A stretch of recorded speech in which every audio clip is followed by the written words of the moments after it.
What made you think I'd appreciate that jab? I don't know. Are we live? No, not yet. Yeah, we're live right now.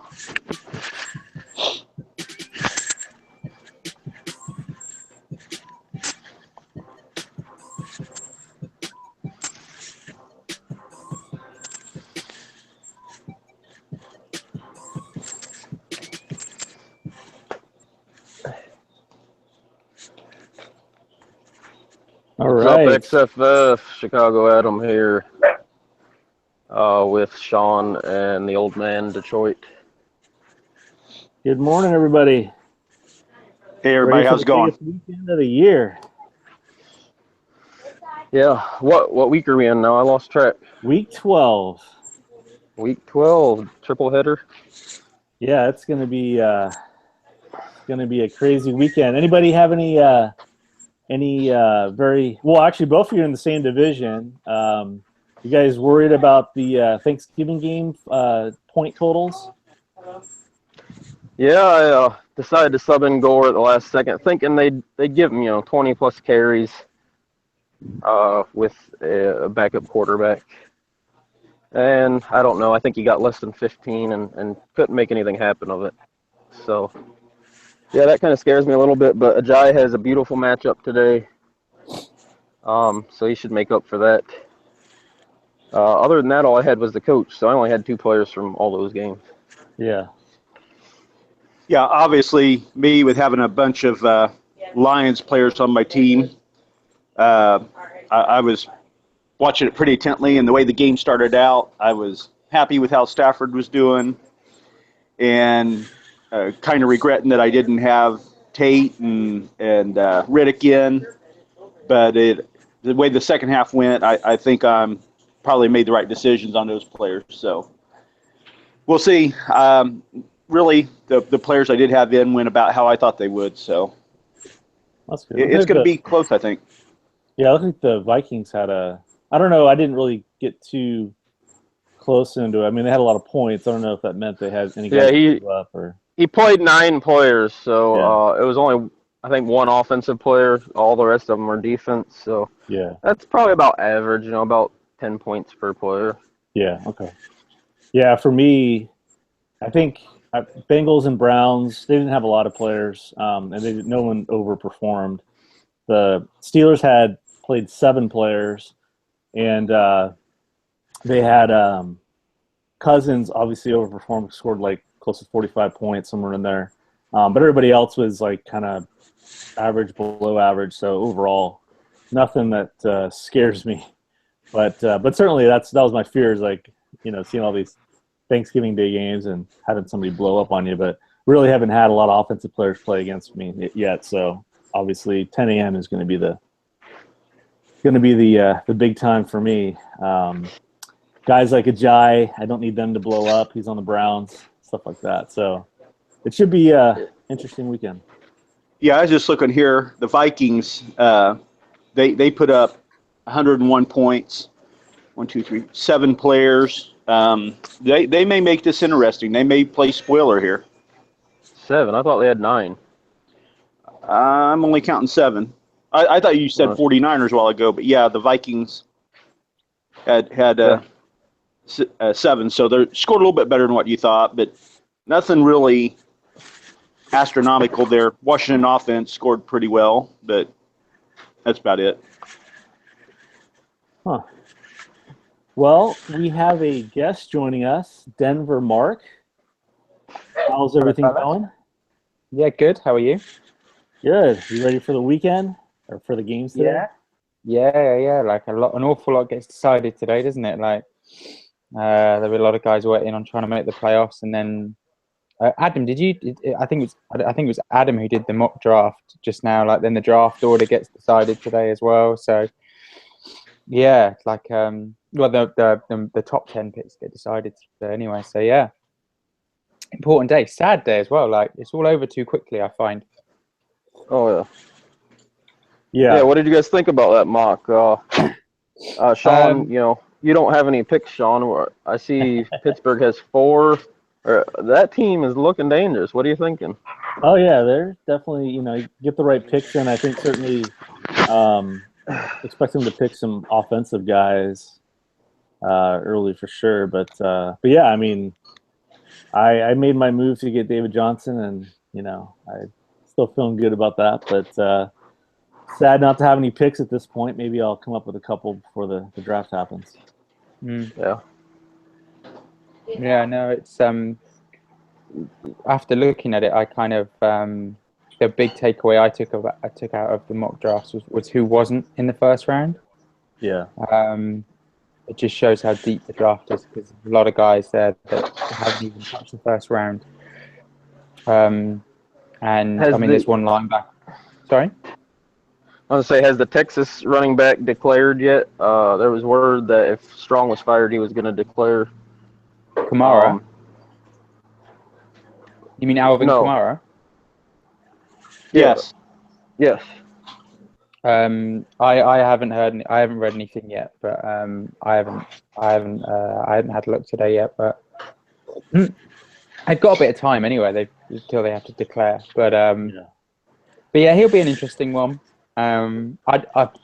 He's gone very high. I don't think I could take Kamara even over the likes of Chubb, personally. Injury issues or no injury issues. But I think he'll be in the mix for the first if he declares that is. It'd be interesting to see who stays and who doesn't. I mean, there's even talk of McCaffrey staying and then coming out as a senior. So Yeah, we'll see. But yeah, no, it's good to see mock draft season started. I usually try and get the first one out of the blocks, but you beat me to it. I usually wait until the draft order's been set, but that's a good first stab. Hey Adam, so what do you think the chances are you get that number one pick? Is that like 100%, pretty much like 99% done at this point? I didn't really dig into that. pretty much. So here's how it works. The non-playoff teams, it's the highest scoring team, and the Rams have almost a 100-point lead over everybody else. Atlanta, Saints, Carolina, any of those who don't make it, Rams are well above them, and I have the Rams picks. So yeah, it's unfortunate for Kevin of the Rams, to have a pretty decent season, really, fourth highest scorer, and still not make the playoffs.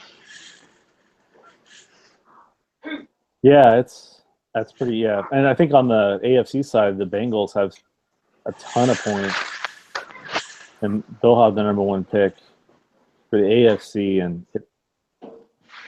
when you see what their team's done, I was looking back, and they had, I think it was week 3 when we played 2 games, they scored like 387 points. I mean, they had some weeks where they really blew up and kind of fizzled out toward the end here, but that team's dangerous for next year too. Yeah. What do you guys got to talk about I don't have anything on the agenda. I'm just playing it by ear this week. What do we got? Well, just wanted, I think the matchups are we kind of have a pretty good sense on the matchups for the week. Everyone's in their own division. Certainly, trying to look at some of the key ones there. It sounds like Adam and Brian, you guys must be feeling okay after Thanksgiving, that you still can make it 3-0. How do you feel like your matchup against each other? I don't know. I mean, I think it's really good. It's going to be pretty close, I think. He's got some guys that can score big at times. Mine are all just kind of average. So if they do what they're supposed to do or what they've been doing, it's going to be really close. But if Adam has a couple of those guys go off or underperform, then that's going to be all the difference, I think. Yeah, I mean, Yeah. sounds like if Gore maybe not having quite the game he expected, there's a little window there. Yeah, my other that option would have been Spencer Ware against Denver, and he definitely would have done better than what Gore did. But I thought they were going to run it more. Ware's kind of hasn't done as well. I keep seeing some analysts saying, "Hey, just stay with him." But it's hard to stay with him when he's not doing, wasn't doing too much. And Gore's been playing so well. Yeah, definitely. Yeah, the one big decision I had to make was I wanted to go with 3 running backs. I didn't really trust Tevin Coleman coming off injury. And so I ended up going with a second wide receiver, Richard Matthews, who's been doing a lot better lately, has a pretty good matchup today. I think that's going to be key also. If he can score, close to what a running back would score, which I doubt he will, but if he does, then I think we'll be okay. Yeah. Okay. Hey, so Mark, you're looking to go 16-0 this weekend. Top that off. Any matchup? Maybe after Thursday, anything you might be a little bit worried about to hit that 16-0 number? Just my defense, really. Yeah. I think Adam commented early in the week, losing Joel Freeman's a big loss. Like I think he would be out for all of the playoff games now. So that's obviously a huge loss. That's my biggest worry. Kendricks was a bit banged up when he played the other night, and he ended up with 10 points. Robert Quinn's been a bit of a disappointment this season for me, which has been a real shame. So, I mean, I'm going to 3 linebackers, 3 safeties. So I'm hoping that kind of works out for me. The score so far, has been solid though. Like Bell and Zeke gave me what Bell and Zeke do. They started really well. So it's a solid platform to build on. I've still got Amari and Julio to go, Jameis Winston to go, Lamar Miller to go on the offensive side of things. So, those guys are more than capable of getting what over 100 between them. So, I'm looking at what Kansas has done, what San Diego has done, and what Oakland have done the last few weeks. If I was somewhere around 280, then I think that fees, that's a very that would take a lot from those teams based on the scores they've been putting up recently. And right now I'm on 120 off 6 players, so we've got 15 left. So I'd like to think we've got a good chance of doing it this week, but you never know. At times, injuries can be on-field injuries are the worst. So I'm hoping everybody just stays fit. I've been blessed this year with last year. Anybody that saw my team by this point in the season, it was riddled. It was just horrid. It was like a war. Like I had so many guys out injured, and this year, if you can keep the guys on the field, then you're always in with a good chance. So so hopefully everybody stays fit today, stays healthy, and I feel pretty confident. It was a good start on Thanksgiving. So it's put me to bed. Zeke after the first series, he was going to go for like 60 for you or something like that. He's some boy in the old Zeke. Yeah. He was definitely worth grabbing all those. Well, it's a long time ago now when I picked up Zeke. He was definitely worth it. He's turned out well. Well, good. Well, we got another guest. Rinku has joined us. Welcome. Good morning, fellas. Happy Thanksgiving weekend. Oakland Raiders in the house. And how do you feel about your matchup this week against Mark? Like I think I said this a couple of months ago when I first began, but I've got a little bit more gumption in it now. Again, we've got our sling. I've got a nice big thick pebble lined up, and I've been working on my bolus throwing. We'll see if we can slay Goliath again today. We're a little more peppier with our steps over the last few months in our matchups. So a couple of roster changes, but, I don't know if this Goliath can fall like that. I don't see this happening until maybe January, like the reality undefeated Patriots back in the day. But we'll try our best. We'll see. Obviously Thanksgiving was a boombastic event for his guys. And I've got a lot of work to do. So, but we're going to try again to slay the dragon. So we'll see. Well, Adam has you predicted to get the 6th pick in the draft. Do you think you can get yourself into the 5th spot or maybe the 4th spot? Yeah, I was chatting with Sean about it, and appreciate that. Yeah, we began this journey as the 10th pick. We've been fighting and scrapping. I think we've moved up to like 6th. I've been fighting against the Jaguars and the Texans and the Chiefs, and I think with the triple header in mind, if because you'll get triple the gap, I could maybe fight my way with like 17 or 20 points and move into sixth.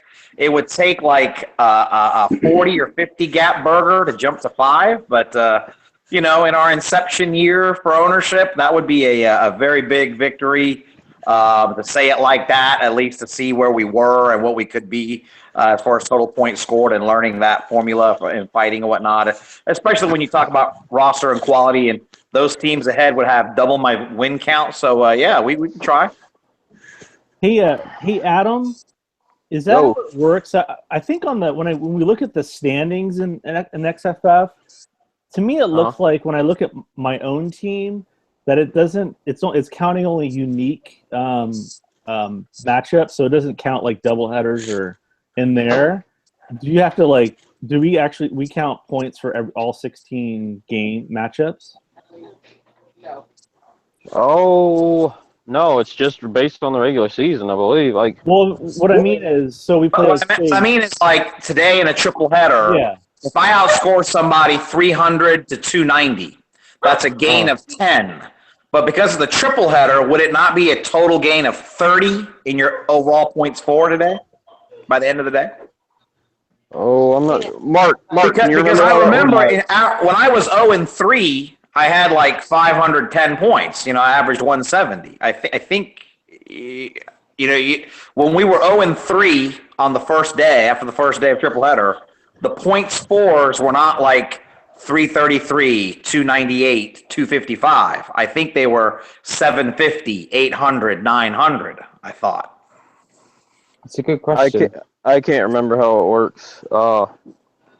Give me 2 seconds. I'm just going to because if you look at the standings, the PF or points. Right, your points for. That's only a unique number. That's only showing. It's not counting double headers or what have you in there. Whereas the points allowed includes the double header. So I wasn't really sure if we need to take the PF number and add in any double header, triple header kind of stuff to get to the real number. What does last year's points show? I don't. Sorry, Josh. Your points. I've just done the maths. Yeah, yours shows 3,208. That's your score, and that's basically what you've scored cumulatively each week. That doesn't take into account matchups. So if you take my score divided by 11, it averages out as 321. So that means it wouldn't be that if we were counting the triple headers and double headers, it would actually be less than that.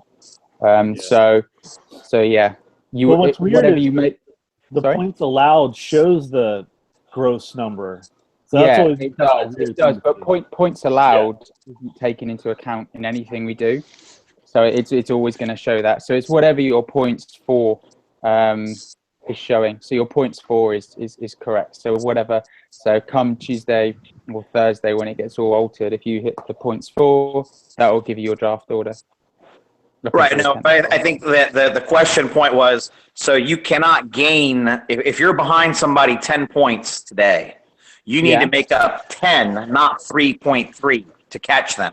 Yeah. So whatever you score today goes up against whatever the other guy scores. You don't get a triple benefit. You don't get a triple additive, multiplicative. No. So in that case, then fifth pick's probably out. I would have to have a Dallas Cowboys or Denver Broncos like output today from my team to catch the fifth pick, because that would be a gap of about 80 or 100.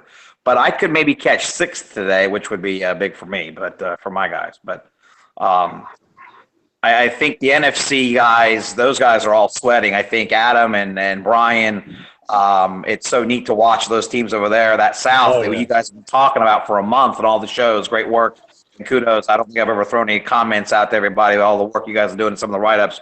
And now it comes down to today, that NFC South you guys have been talking about for like 10 weeks.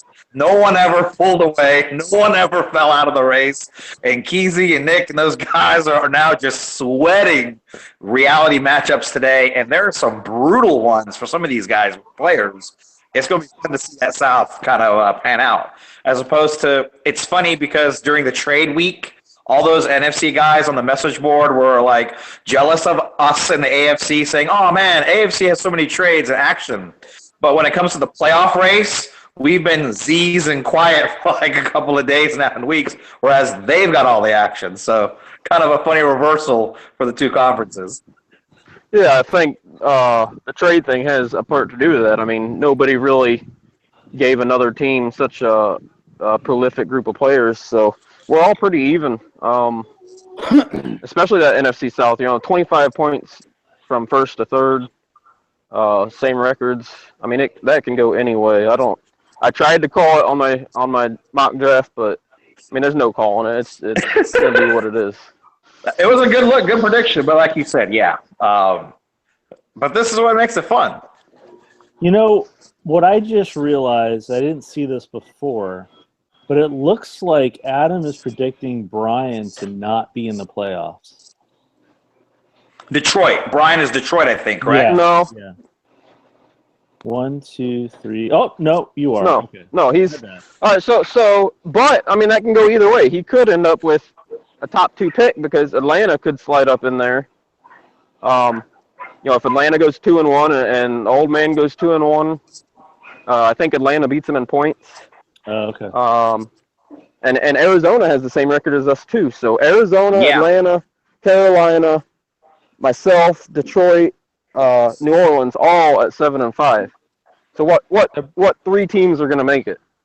Right. So Brian's got a choice pretty much today of Dalvin Cook / Leonard Fournette or getting into the playoffs.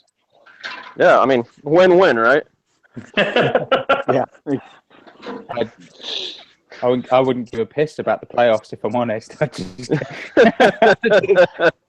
As long as next year's running back scoring chart doesn't change to -9 for fumbles, I think you're good with this decision. Yeah. Yeah. Get the hell out of the playoffs, man. What do you just don't even bother? No. I see Tampa Bay looks like they'll have like 3 of the top 6 picks for the NFC. We'll have fun with that. Yeah, I mean, And he's on going our to be side, it's Pittsburgh, I think, has a bunch of ones in his pocket after the dust settled. Yeah, I think you're right. Yeah, It's a good he's draft. got at least 2 of the top 4 approximately, and then he's got one.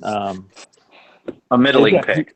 He does have. Yeah, it looks like he's got one a little bit middle to the end, 2/3 in. But yeah, he's going to enjoy that. And in the AFC East now is Bill the Bills. He's not out of the race with the Dolphins. Is that correct? I mean, it's very. I'd like to look at it and come up with a percentage, but he's got. He's two games behind, right? Yeah, but I mean, theoretically, he's got to go 3-0. Right. If he goes 3-0, then he needs the Dolphins to lose to the Patriots or Jets. And I don't know. Dolphins would have to lose both of those games. You're right. Yeah, they'd have to go 1-2. Plus, no. Plus, they might have to go 0-3 actually because the Dolphins are up by like 200 points. Dolphins would have to go 0-3. Bill would have to score 350 points, and I mean it's next to impossible. There's just no way. Well, especially now with the math we discussed, you don't get the triple benefit today. Now it's a 200-point gap instead of what I thought was a 67-point gap getting triple today. So yeah, it would require the points and the W's and the L's. But FBI index mathematically, alive. Yeah, and I think those players for those NFC South teams, there are some unique matchups. I'm looking at Kesey's team, I think, today. He's got some rough matchups. He's got Ingram. He doesn't know about the head injury. Mike Evans draws Sherman. Now, Earl Thomas is out for them today. I think that's been confirmed. Yeah. Can the deep post get hit for Evans, or is this a 3-for-25 game? He's got Demarius against Marcus Peters tonight. I mean, every one of his guys. He's got the hottest sack guy, D Ford. I think he's injured now, maybe out today. Yeah, he is out. Just kicks in his gut left and right. Jordan Reed helped him, and he did everything he could in his power to help all these injuries for him. But just a tough break on scheduling for him. I think in those three South teams. Meanwhile, Nick's got a hot trio going. Russell Wilson's hot as ever. Le'Veon, no need to talk. He's got Amari Cooper. I think the Falcons have a cornerback out today. Trufant's out for the year. Fitzgerald can eat that up in the middle. So all cylinders go for him. That may be the difference in that matchup. What do you guys think about the matchup there in the NFC South? Yeah, I'll go ahead and let old man. I've already talked about it and wrote about it, so go ahead. Yeah, it's almost really too tough to call. I think the Panthers are probably going to pull it out, even though they're a little bit behind on the scoreboard right now.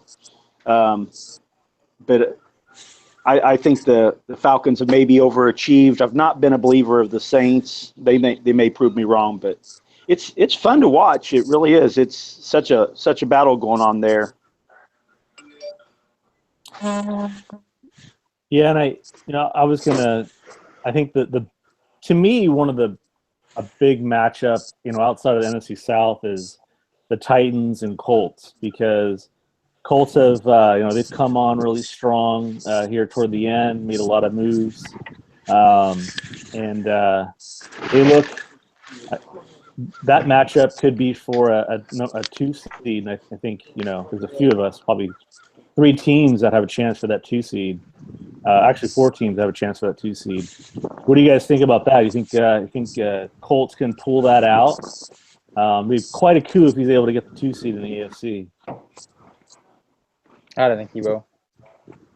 I can't see it happening. Titans has been really tough and quietly done a lot of his good work this year. I think he began the year. Obviously, if I believe he's got the $33 million on Charles, and that never came about for him offensively. Didn't even need it. The defense has been really good for him. His secondary is really good and strong, and he just wins. Like you said, I think 3 months ago it was supposed to be, like you said, Colts, and that Titans team has been there all the time. So it's tough to go against his whole roster somehow, some way. Everybody just does really average all the time. He doesn't flounder a lot, and that obviously is shown in the win-loss record. Yeah, I hear you. I was kind of looking at the standings a little bit, and really, the Colts are 1 game back of the Titans in the division, but they're playing. Each team is playing the Jaguars and Texans, and really, the Colts need the Titans to lose 2 games. So even if the Colts beat the Titans, it'd be pretty difficult for me to see the Titans lose 2 games, to take the division. So I think the Titans are feeling really comfortable taking that division, no matter what happens in their 1-to-1 matchup. Yeah, and that's the way I had it. I had Titans going in as the number 3 seed, with Cleveland and Indy being the wild cards. But I also have both of those wild card teams winning in the first round. I think Tennessee and Miami will both lose. Why do you think Tennessee will lose? I think they'll probably end up playing Cleveland. Right, Cleveland's 1 game back at Indy, correct? Cleveland's 1 game behind me. Right. What is he compared to Indy? Trying to figure out what seed he would get. Well, they're tied right now, but Cleveland would win any tiebreaker against them. I believe, actually, I don't know if they matched up against each other, but total points, the Browns would take that. I'd have to look to see if they've played each other. But if that's the case, Indy would get the 6th pick, and then they would play Tennessee again. I mean, I like Indy's team as a late. Rawls is coming back with no timeshare. I think his team has come on strong here at the end, and so yeah, I don't know. We'll see. It'd be fun to see them have to play 2 games in a row. Yeah, but Miami's team definitely isn't anything what it was last year. So I think Yeah, they'll be lucky to score 250, 260, and Cleveland should blow them out there in the first round. I agree. They've had some weeks where they've blown up, but they're at a point now where they've had injuries. I played him. I don't think he didn't score. I think he scored 230 points, something like that. So, yeah, Miami's having a tough time right now. But I thought they had a really good team. They've scored a pretty good amount of points. Maybe not at Denver's level, but they've scored the points. They've just kind of been like up and down each week, and so you're not really sure what to get from them. But since he lost C.J. Anderson and some other guys, he's kind of in a bad spot now.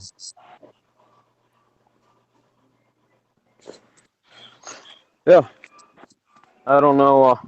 I think I'm gonna take this time to dip out. I gotta go upstairs and iron some clothes, get ready for a wedding. So yeah, appreciate the whole season, guys. This is the last show of the regular season. We're obviously gonna try to be on for the playoff games. So yeah, it's been fun. Great, yeah. Enjoy the wedding. Enjoy your weekend. Thanks for all the work this year, man. Really do a great job on all the content, researching, and I don't know how much time off this phone and camera you put in. It's quite a bit, late hours or not, but I appreciate all the knowledge you bring, man, and great stuff as always. Hey, I appreciate it. All right, take care, Adam. Go Bears! Go Bears! No way. Got him, No way. Howard and Meredith. All right, we'll see y'all. See ya. Yeah. Okay, Brian. Now I can talk bad? Yeah, now let's hear it. Quick question. No, Quick honestly, question. I'm pretty. Yeah, go ahead, I Mark. missed something. What topic are we talking bad about, or just general talk badly? It's not Adam's wedding, is it? What's that? It's not Adam's wedding, is it? No. He's been married for a few years. I was going to say that's commitment. That'd be Yeah. great dedication. That's the dedication award if it's on your own wedding, but you don't miss your scheduled show on Sunday morning. Yeah, I was going to say. I think he would He do looked very that. tough. I Yeah. think he would absolutely do that. I would. So Brian, what do you really think? Do you think Adams in the playoffs? I do. I think if he doesn't even win our division outright, I think he's definitely. I even have him as the number 5 team. So yeah, I'm not quite sure which one of us it will be, but I think either way, whichever one of us loses, I think we're both going to make it. I think it's really narrowly close. If y'all, both of you guys, like I was saying at the South, have some really intricate matchups. Like you've got Hightower. I like him today. I'm not on Ingram, so I think you've got a huge get there. Shard Matthews is so hot. The only negative you have is D Ford being out, but at least Von Miller, big play Von, is going for you. You've got only one chink in the armor, so to speak. He's got Ajaya has had 2 bad games. Bosa, after the 2 hot games, has been frozen for like a month. And Derek Carr has this up-down thing going where he has the 50 and then he'll have an 18. He's had a couple of 30s, then he'll have a 16.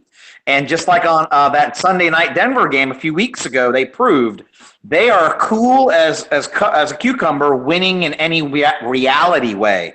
So he might not care to have 166 yards, no touch, no pick, but they win the game in reality.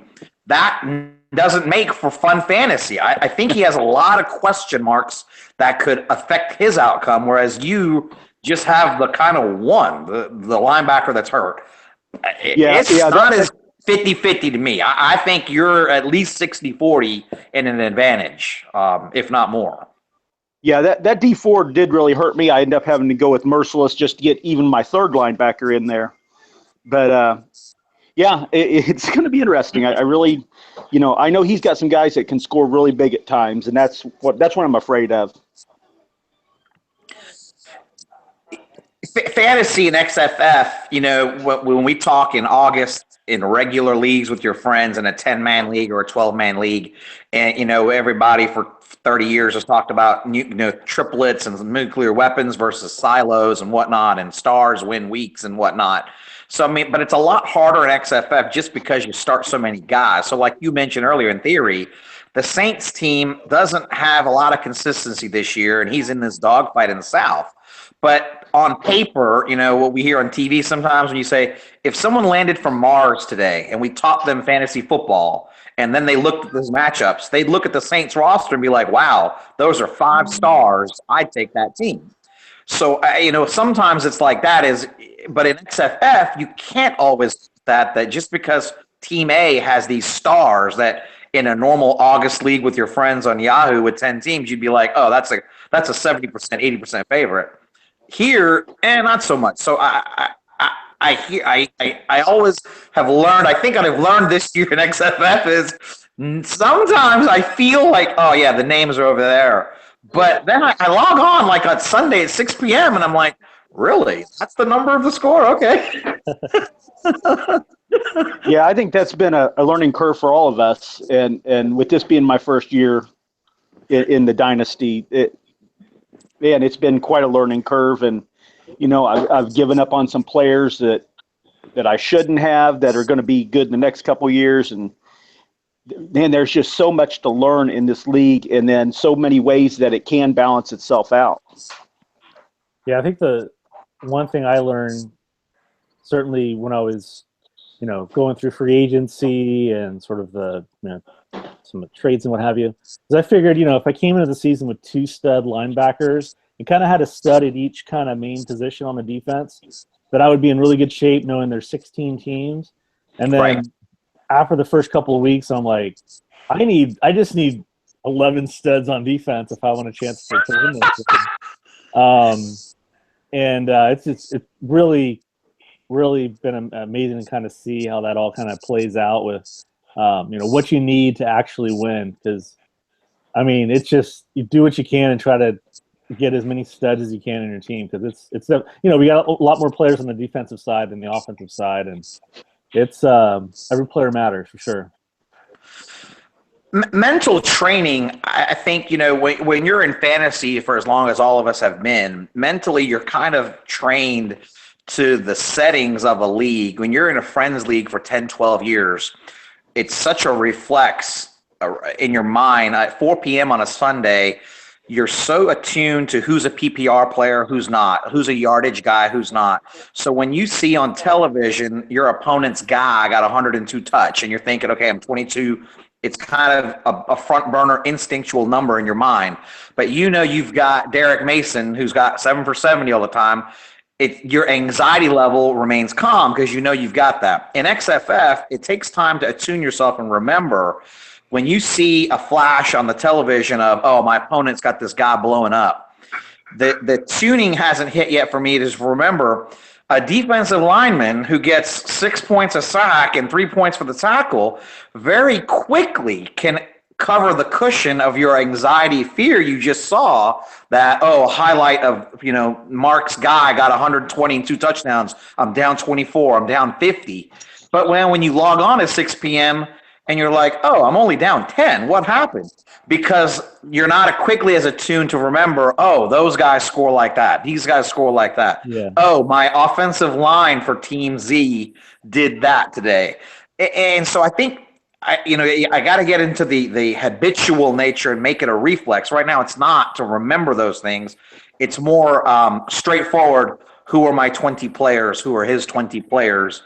And you kind of have to sort through it like a novice or a beginner level person would, as opposed to all of us in XFF. When we look at another league that's not XFF, it's a blink of an eye instinct, to know very quickly, compute. Oh, my level of anxiety is a 3 because I got this happening. I got this happening. A to B to Z to D thinking. That's kind of where I am at, thinking deeply on XFF is every week. Oh, okay. You can be more calm than you thought you needed to be.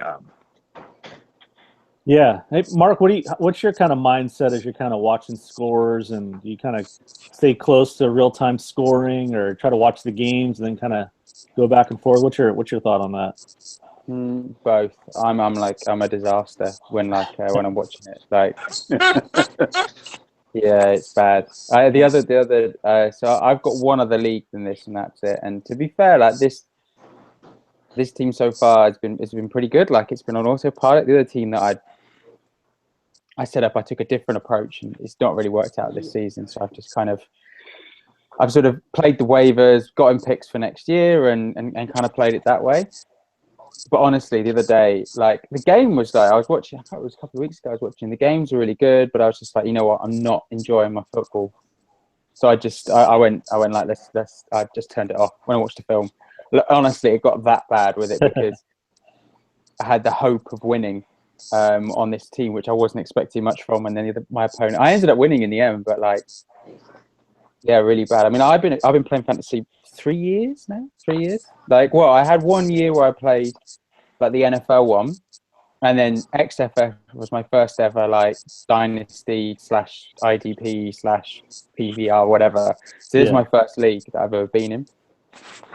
So getting used to how it was done. Like, there's a guy like it's quite funny actually. There's a guy that will live in urban legend of XFS called J Rob, and anyway, he was like one and done. He left after the first season, but I remember when he did the first sort of couple of podcasts before we even did the auction, the veteran auction, the inaugural auction to set up the league.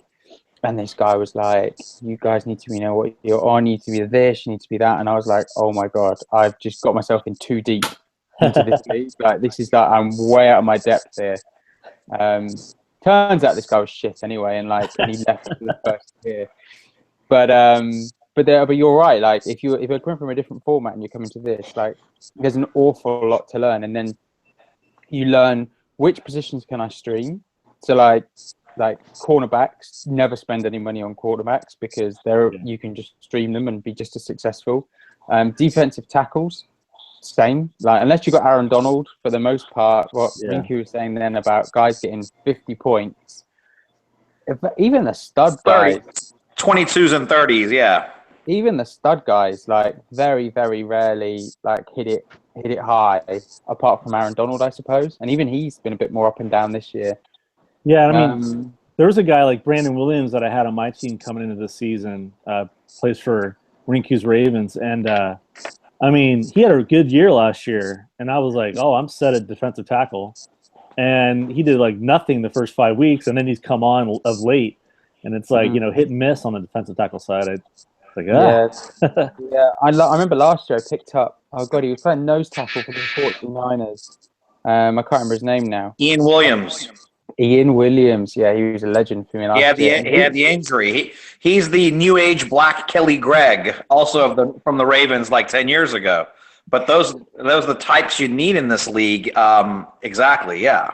Well, I picked him up off the waivers last year, and then he did fantastic for me. And then I remember he was like, if a defensive tackle is getting 15 points for me week in, week out, he is like a godsend.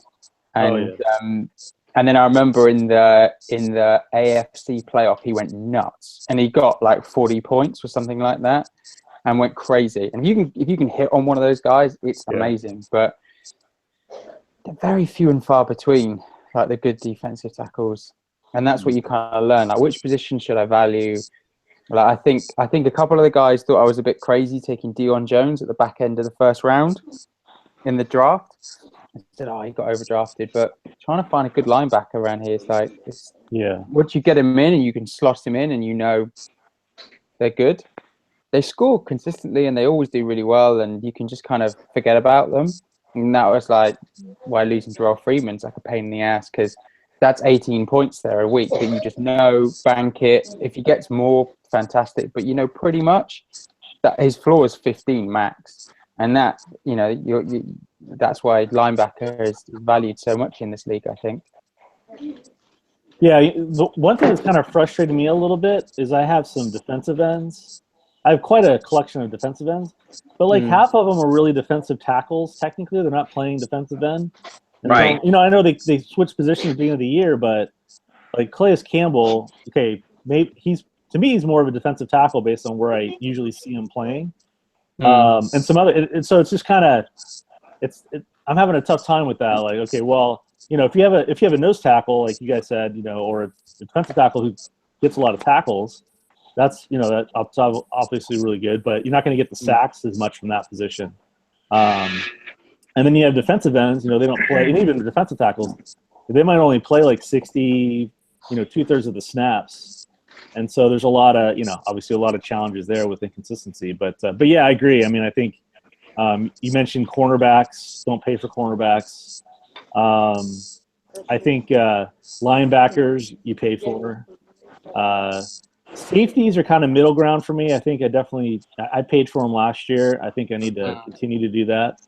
But yeah, defensive tackles, that's such a tough one. And of course, watching for position changes in the offseason. Real quick, guys, I didn't mean to interrupt. I'm going to jump real fast. Yeah. I've got something come up, but I'm hoping to jump back on with you guys. If not, thanks for all the hard work and the knowledge and information through the year. Thanks for all the patience and work and stuff and questions, all three of you, and then the work you guys do in the show and the writings. Been a great year, and good luck today on all the matchups. But hopefully I'll catch you guys face-to-face soon. All right, we take care. All right, bud. See you later, Rinku. Thank you. Yeah. What about you, Brian? What's that? What do you think from a, kind of just, was this your first big dime? This is my first, just like Mark said, this is my first. I've done IDPs with about maybe 4 defensive players, 3 or 4. I mean, not a lot of them, but I had a league this year that's a keeper league that I do it with. It's not obviously as deep as this league, but was this your first big kind of dynasty? It sounded like it was. Yeah. Yes. My experience is similar to yours. Done some IDPs. Really enjoyed it actually. Yeah. And did really well at them. And that was one of the things that I really loved about this league was the full defensive roster. And yeah, I think Mark hit it right on the head. It's just you coming into this, I didn't really realize how valuable linebackers were, and then I scrambled, all season long to try to get my linebacking core up to everybody else's, and give away some good players in return, and yeah, it's just crazy the dynamics of this league, and I've got Aaron Donald on my team. He's not done exactly what I thought he would, but still, you can't sit him obviously. So, yeah. Offense, I think we're all used to that. It kind of takes care of itself, but yeah, I think the defensive part of this is what really makes it dynamic. Yeah, and I think the other thing is, I mean, you have a case where at linebacker, if they're a good player in real life, they're usually good in fantasy. But you have cornerbacks. Part of the reason why you don't pay for a cornerback is they could be a great cornerback, but then they don't get as many passes thrown their way, and then they're not going to get the stats. Whereas crappy ones or midline ones will get a lot of chances for tackles and interceptions and what have you. And so that's kind of, that's definitely something that people need to understand. I think, Mark, you mentioned somewhere, I think it was on the chat board somewhere, where you're talking about, matchups like, defensive ends, defensive tackles, and really kind of, making sure you're playing the matchups. I mean, there's certain guys that you play every week, like Aaron Donald, of course, but they're, and depending on the team they're playing, is their offense like failing and not getting a lot of, if you're going against the Browns, probably not a great idea. You got to be a little careful how you do that. Although at the same time, their quarterbacks are getting sacks. There's a balance there, but playing the, kind of playing your players toward the teams they're going against is something that you can take advantage of. Yeah, you really want to try and go, like, if you're like, I was looking at the lineups. I was looking at my lineup this week, and then I saw that Atlanta were playing Arizona. And the other thing as well, I suppose you got to look at is the snap counts. Yeah. Like especially with linebackers, you want an every down linebacker, and then that's one of the big things you need to consider, because like Ramik Wilson is one of the guys I haven't actually played, and he's done pretty well, and I've been toing and froing about whether to play him this week. And then you look at it and you go, well, I've got Devondre Campbell. He's got a really good matchup, but he lost a few snaps last week. But even though he lost a few snaps, he was still getting more than Ramik Wilson. So that's another one of the key things to keep an eye on, really, because the guy can score really well, and you find it with the defensive tackles and a lot of the defensive ends. And one guy, I think like Cassius March at the start of the season, got like 30-odd points. But then you look at how many snaps he played. I think he played like 10 snaps, and he just kind of he got I don't want to say he got lucky, but you're not going to get that every week out of him. So those are the things you really got to keep an eye on when your defensive guys, because they rotate so many of the players. Yeah, that's a really good point. I think I look at the Bills, and Lorenzo Alexander was blowing up, and he's playing an outside linebacker, kind of a defensive end type of role. He doesn't get 100% of the snaps, but he's in there. When he's in there, he's doing good stuff. So it's hard because there's like certain players that you play that are maybe like a Lorenzo Alexander. But yeah, generally speaking, you want to have a every down linebacker, at least and really any position outside of the defensive line, you want to make sure they're every down guys. Yeah, like whoever, like Adam, going back to Adam's draft here, he's got Reuben Foster, McMillan in there from Ohio State. And you know what, like the guys that could go in the first round this year, like Zach Cunningham, another one that was mentioned, whoever gets the middle linebacker job at Cincy, because they'll take a linebacker this draft, they have to. Oakland, the same. Like all of a sudden, those two are the two prime guys then, because then middle linebackers, they'll probably stay on the field for the majority of snaps. Yeah. So if Reuben Foster goes to Cincinnati, then he could be like a top 8 pick in our draft, because he's not going to come off the field. He's going to be having all the tackle opportunities, and he's not like an outside linebacker where you're so big play dependent. And the same in Oakland, whoever, say Jared Davis gets picked by Oakland, not a Zach Cunningham. All of a sudden, Jared Davis is probably going to go up over a Zach Cunningham, who's probably a better, more talented linebacker, purely on the basis that he's going to have a middle linebacker role. He's going to soak up all the tackles and probably an every down player. So it's interesting the opportunity that the guys are going to get in those defensive positions that you have to take into account, because if you're playing second fiddle to a really good inside linebacker in a different scheme, say in the 4-3, then it's going to impact on their performance. Like Jarrell Freeman this year, I was a bit worried about playing next to Danny Trevathan, because since they both moved over to Chicago, but with a middle linebacker, don't get that quite so much. So hence why I signed Deion Jones, because I knew he was going to be playing middle linebacker for Atlanta. Yeah. So it's another thing to consider. Yeah, and there's certain teams like the Cardinals. They have some linebackers that were playing safety, and I think that's why, like when I think about the draft, I think you're going to see offensive players be prioritized, because you have a little bit better sense on that they're going to stay at those positions, and that they might be a backup or might have a chance to start at some point during the season. Whereas like some of these defensive players, I mean, we've had at least 5 to 10 players, at least, that have been picked up off waivers since the start of the year that are starting, and they're like, premium starters right now. Yeah. And so, you can find guys. It's harder to find offense than defense.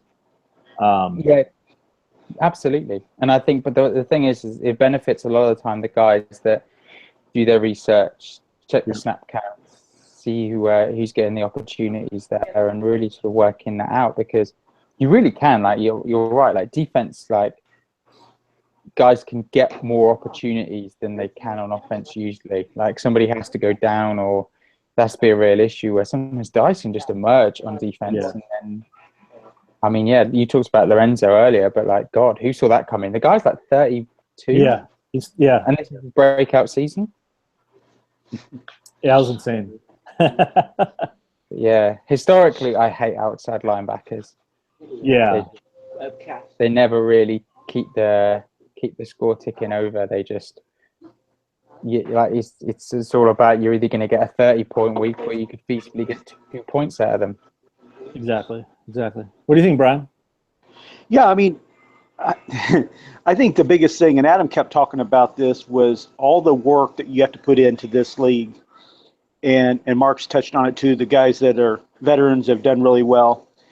And, I didn't really realize that when I came into it, and thought I could kind of just use some of my past experiences and stuff. And you can't do that. I mean, you've really got to put in the work, see who gets, who gets the snap counts, who's, I think back to the draft, and I kind of the one that talk Boza up, and I think I even had a little bit to do with Adam taking Boza.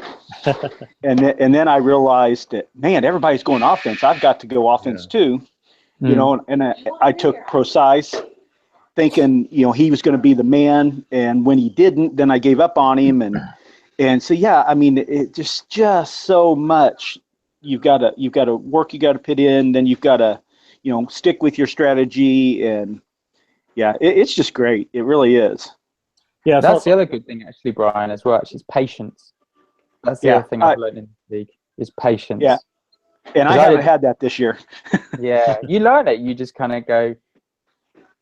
I think it's one of those things. I had it my first season. I remember, like, just get rid of him. Like, I was just like, I'd had enough, and I'd like, and then you look at it this season, like guys like TJ Yeldon, where I'm like, no, I'm not giving up on him. I'm just gonna keep him there. I've got no reason to get rid of him for like a 4th round pick or something like that. No, I'm just gonna keep him. Like, I think, and then sometimes that pays off. Doesn't always pay off, but like, I think that's the other thing it teaches you is like, if after 3 games they haven't torn it up, doesn't mean, you know, they're a dumpster fire and you need to get rid of them. And you know, I think it's a big one. Yeah, and I think another thing I learned, and we'll wrap this up for today. But the other thing I learned is, you know, when you go into the season, certainly I want to have, like, you know, some good depth, but at least 11 premium players on defense. But, you know, we've talked a little bit about cornerbacks. Don't pay for them. You can find some guys that can, you know, be your bye week players. And there's a couple of cases where I traded like a 6th round pick for a guy or a 7th round pick for a guy, and I'm like, it's not that big of a deal. But, you know, knowing now, it's like, you know, I can find a guy like that during the season. I don't need to pay a premium for him. So that's something I've learned. You know, hold on to your draft picks, hold on to your prospects. Unless you're getting some premium player, and you got to be pretty confident about that. Easier to make those trades during the year than before the year starts, because you see where people line up. But that's definitely something a learning for me as well. Yep. All right, guys. Well, thank you for joining.